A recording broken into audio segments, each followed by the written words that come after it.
Hi friends, welcome back. तो हम देख रहे हैं शिव महिमा महाशिवरात्रि स्पेशल। तो वीडियो शुरू करते हैं। वीडियो शुरू करने से पहले अगर आप चैनल पर नए हो और आपने अभी तक सब्सक्राइब नहीं किया तो जल्दी से पहले सब्सक्राइब के बटन और बेल आइकन को क्लिक कर लो ताकि आपको हमारे सारे न्यू वीडियोस के नोटिफिकेशन मिल जाएं जैसे हम अपलोड करें। अगर आपको वीडियो पसंद आता है प्लीज लाइक एंड शेयर। चलिए शुरू करते हैं।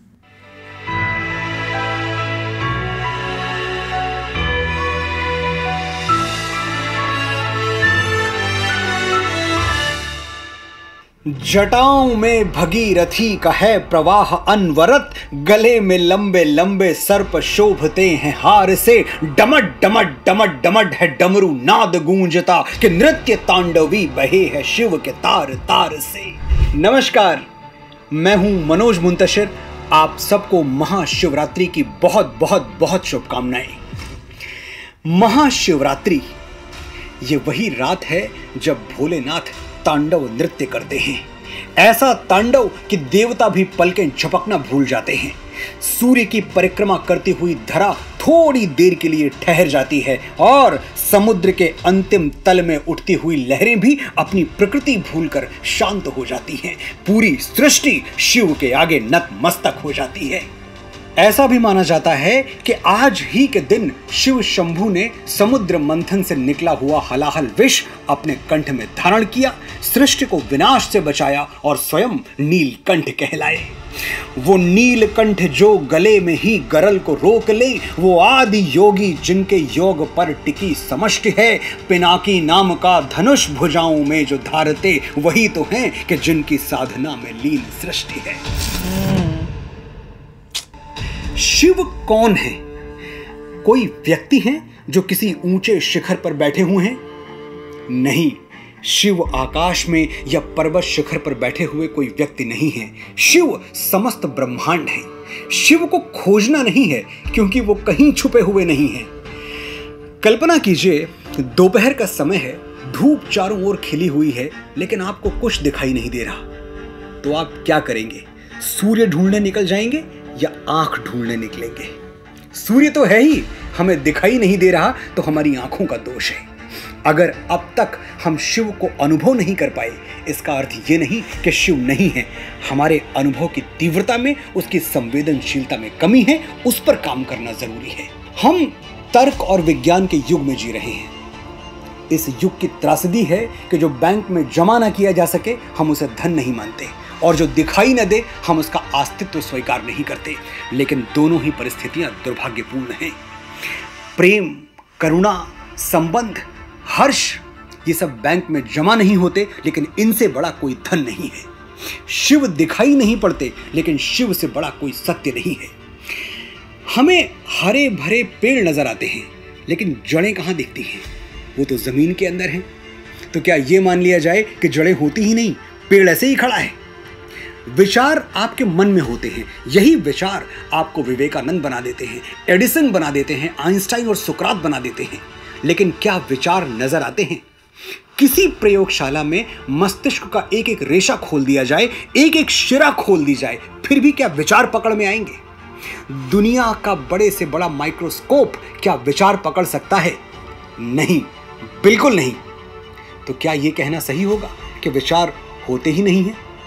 अगर हम इस भूल में पड़ गए कि जो नजर नहीं आता वो है ही नहीं, तो हमसे शिव भी खो जाएंगे और ये संभावना भी खो जाएगी कि हम जीवन में कुछ बड़ा कर पाएं, कुछ दुर्लभ प्राप्त कर पाएं। मैं व्यक्तिगत अनुभव से कह रहा हूं, दुनिया में सबसे अमूल्य वही है जो दिखाई नहीं देता, जो अदृश्य है, क्योंकि जो अदृश्य है वही सत्य है। कविता कागज पर उतरने से पहले अदृश्य होती है, लेकिन कागज पर अंकित हो जाए तो श्री रामचरितमानस बन जाती है और युगों युगों तक हमारा पथ प्रदर्शन करती है। एक कथा सुनाता हूं, और कथा ये समझ के बिल्कुल मत सुनिए कि इसमें तथ्य कितना है, सच और झूठ कितना है, क्योंकि अगर आप मामूली डिटेल्स में उलझ गए तो बड़ी बात हाथ से छूट जाएगी। अगर आप ये सोचते रह गए कि महाभारत का युद्ध सचमुच हुआ था या ये कल्पना मात्र है, तो तो श्रीमद् भगवद गीता की अमृत सूक्तियों से हाथ धो बैठेंगे, जो आज 5000 वर्ष बाद भी हमारी हर दुविधा का उत्तर देने में सक्षम है। अगर आपने समुद्र पर तैरते हुए पत्थर ढूंढने में समय व्यर्थ कर दिया, तो श्री राम के उस प्रेम को कैसे समझ पाएंगे जो अपनी अर्धांगिनी की रक्षा करने के लिए भालू और बंदरों की सेना लेकर सृष्टि के सबसे बड़े महाबली से जा टकराया। फैक्ट्स में मत उलझिए, संदेश तक पहुंचिए, मैसेज तक जाइए। अगर आप नॉलेज पर रुक गए तो विजडम तक कभी नहीं पहुंच पाएंगे। कहानी सुनिए। एक बार ब्रह्मा और विष्णु इस प्रश्न का उत्तर ढूंढने निकल पड़े कि शिव कौन है। वो शिव को पूरी तरह जानना चाहते थे। ब्रह्मा जी ने विष्णु भगवान से कहा, मैं उनका मस्तक ढूंढता हूं, तुम उनके चरण खोजो। कहते हैं हजारों वर्षों तक विष्णु शिव के चरण खोजते रहे। सैकड़ों पाताल पीछे छूट गए, वो इतना नीचे जा पहुंचे, लेकिन शिव के चरण नहीं मिले। उधर ब्रह्मा जी शिव का मस्तक ढूंढते ढूंढते सैकड़ों आकाश गंगाएं पार कर गए, लेकिन शिव का मस्तक नहीं ढूंढ पाए। संदेश क्या है इस कथा का? यही कि शिव का ना कोई आदि है ना कोई अंत, वो अनंत हैं, और उस अनंत को अगर किसी ज्योमेट्रिकल डिजाइन में बांधने का प्रयास किया जाए तो वो डिजाइन एकदम शिवलिंग जैसा होगा। 33 करोड़ देवी देवताओं का स्थान है सनातन धर्म में, लेकिन शिव एकमात्र देवता हैं जो निराकार रूप में पूजे जाते हैं। स्पष्ट है कि बाकी सबको आकार में बांधना शायद संभव हो जाए, संभव है कि उनका आदि और अंत मिल जाए, लेकिन शिव अनादि हैं, अनंत हैं, उनको नापना, तोलना, बांधना असंभव है। धरा का आदि हैं वही, गगन का अंत भी वही, समय की धारणाएं सब शिवम पे ही समाप्त हैं। जगत का कोई कण नहीं न जिस पे उनकी छाप हो, कि 3 लोक 10 दिशाओं में वही तो व्याप्त हैं। नमो शिवाह का स्वर सतत है गूंजता, समुद्र गर्भ से विराट पर्वतों के छोर तक वही है बस, वही है बस, वही है और कुछ नहीं, समय की पहली रात्रि से जगत की अंत भोर तक। शिव और राम, 2 ऐसे नाम जिनकी भक्ति में पूरा संसार डूबा हुआ है, रमा हुआ है। लेकिन दोनों के भक्त प्रायः इस बात पर एकमत नहीं हो पाते कि बड़ा कौन है, शिव बड़े हैं या राम बड़े हैं, कौन भक्त है कौन भगवान है। वैष्णव और शैव के बीच ये द्वंद्व शताब्दियों से चला आ रहा है। शिव के उपासक कहते हैं कि राम शिव के भक्त थे, तभी तो उन्होंने समुद्र पार लंका जाने से पहले शिवलिंग बनाकर भगवान आशुतोष का आशीर्वाद लिया। बात तो सच है, लेकिन शिव का कहा हुआ वो कथन भी सत्य है कि रामः ईश्वरो यस्य सह रामेश्वरः, यानी शिव कहते हैं कि मैं रामेश्वर हूं, और इसका अर्थ यह है कि राम मेरे ईश्वर हैं। मेरी समझ में शिव और राम दोनों के बीच परस्पर देव भाव है, यानी शिव राम को ईश्वर मानते हैं और राम शिव को। भगवान श्री राम मानस में कहते हैं, शिव द्रोही मम दास कहावा, सो नर मोहि सपनेहु नहीं पावा, यानी जो शिव से द्रोह करके मुझे पाना चाहता है वो मुझे सत्य में तो दूर स्वप्न में भी नहीं पा सकता। तो अच्छा यही होगा कि हम राम और शिव दोनों की शरण में रहें। स्वयं भगवान शिव कहते हैं कि जो राम चाहते हैं वही होता है। बोले बिहसी महेश तब, ज्ञानी मूढ़ न कोई, जहि जस रघुपति करहि जब, सो तस तेहि क्षण होई। और ये भी सच है कि इस दुनिया में भगवान शिव के नाम से बड़ी कोई संपदा नहीं है शिव का नाम संपदा, ये संपदा जिसे मिली वो मानचित्र पा गया परम सुखों के कोश का। बदन पे है समय की भस्म और ललाट पर तिलक, आहा आहा मनोहरी स्वरूप आशुतोष का।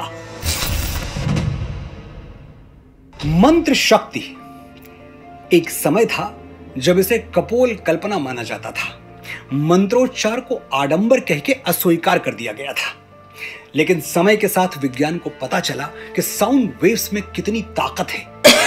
अमेरिका और यूरोप के वैज्ञानिक ये सिद्ध करने में सफल हुए कि ध्वनि तरंगों का मस्तिष्क पर गहरा प्रभाव पड़ता है। साउंड हमारी सोच को सीधा अफेक्ट करता है, और सोच सही हो गई तो मानव को महामानव बनते देर नहीं लगती। शिव के कुछ मंत्र हैं जिन्हें शास्त्र परम कल्याणकारी मानते हैं। ऐसा विश्वास है कि इन मंत्रों का जाप ब्रह्मांड के पॉजिटिव पावर्स से हमें कनेक्ट करता है, और एक बार यूनिवर्स हमारा साथ देने लगे तो हमें कौन हरा सकता है। मैं आपके साथ वो 15 मंत्र बांटना चाहता हूं जो शिव की साधना में पढ़े जाते हैं और हमारे लिए परम हितकारी हैं। ओम नमः शिवाय। ओम शिवाय नमः। ओम सर्वात्मने नमः। ओम त्रिनेत्राय नमः। ओम हराय नमः। ओम इंद्रमुखाय नमः। ओम श्रीकंठाय नमः। नाम है। ओम वामदेवाय नमः। ओम तत्पुरुषाय नमः। ओम ईशानाय नमः। ओम अनंत धर्माय नमः। ओम ज्ञानभूताय नमः। ओम अनंत वैराग्य सिंहाय नमः। ओम प्रधानाय नमः। ओम व्योमात्मने नमः। ओम युक्त केशात्म रूपाय नमः। आप सबको शिवरात्रि की आकाश भर बधाइयां। मैं प्रार्थना करूंगा कि आपका जीवन सत्यम शिवम सुंदरम की ओर अग्रसर हो। आपने धैर्य से मुझे सुना, आपका आभार। बहुत ही प्यारा वीडियो था। अरे वाह, सुन के ना इतनी शांति, एक अलग सी जो है ना कामनेस फील हुई है मुझे। और शिव जी भगवान जी का तो जितना सुनो उतना कम है। मैं तो, आपको पता ही है, मैं तो शिव जी को बहुत मानती हूँ। तो बहुत ही सुंदर वीडियो उन्होंने बनाया है। और जो लास्ट में उन्होंने बताए हैं वो सारे शिव जी के मुझे लग रहे हैं नाम है, अलग अलग वे से उनको बुलाने के और उनको नमः कर रहे हैं भाई सब। वेरी नाइस, बहुत अच्छा है। और एक ही पावर है और डिफरेंट नाम दे रहे हैं आप एक ही पावर तक जाने के लिए। सभी में अच्छाई बता रहे हैं, सभी ग्रेटनेस बता रहे हैं और लोगों को बेसिकली मोटिवेट करें। उन्होंने भी अच्छा कहा था कि ऐसा नहीं है कि कोई इंसान आपको नज़र आएगा जो हिमालय से बैठा हुआ है, भगवान है वो, कोई भी रूप ले सकते हैं, कुछ भी कर सकते हैं। और जो भी आप सुनते हैं वो आपको मोटिवेट करने के लिए कि आप उस पावर तक पहुंच सकें। तो वेरी नाइस। और ये बात सही है कि जो भी मंत्र में बहुत पावर होती है, बेसिकली भगवान के नाम को आप रिपीट कर रहे हैं, परंतु उससे करने से आप जो है आपकी सोच एक फोकस होती है और उससे आप जो है कनेक्ट कर सकते हैं हाई पावर से। So very nice. चलो फ्रेंड्स, चलते हैं, मिलेंगे नेक्स्ट वीडियो में बहुत ही जल्द। Till then take care and bye bye. तो अगर आप मेरे इस चैनल पे नए हो तो जल्दी से सब्सक्राइब के बटन को हिट करो और बेल आइकन को क्लिक करो ताकि आपको मेरा जब नया वीडियो मैं लगाऊं आपको उसके बारे में जल्दी से पता चल जाए।